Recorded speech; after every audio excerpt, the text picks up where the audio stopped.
21. Read lines 7 to 9 from the poem. For now it is the early edge of fall, leaves green still while the air narrows, is slightly crisp. The word choice in the lines helps conveys the speaker's belief that, okay, see, these were the next few lines. The author is not worried about the future, the air getting cold, and later the author cares about now. And this is what happens in the now. It's the early edge of fall. The leaves are still green.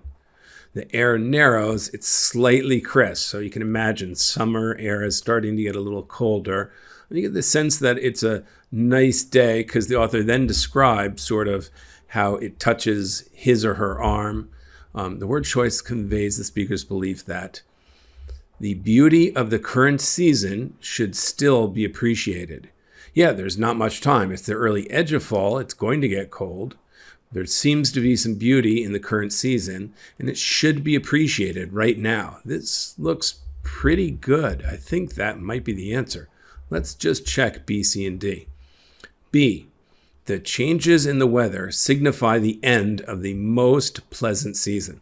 Most pleasant? I don't know. There's no comparison there. So how can I say an extreme word like most pleasant? We just simply don't know that. This kind of is an idea that could attract students, but most pleasant season, no, that's not right. B is not correct. C, the transition from one season to another happens swiftly and without warning.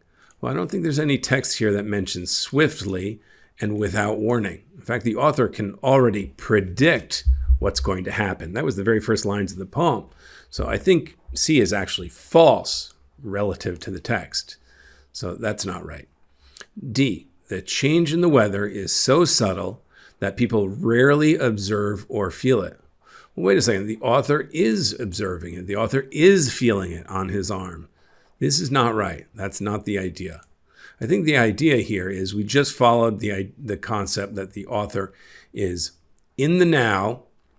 It's the early edge of fall, and it leads into the next lines that the author, has this great feeling. There's a beauty about it in the current season, which is the now, in the fall.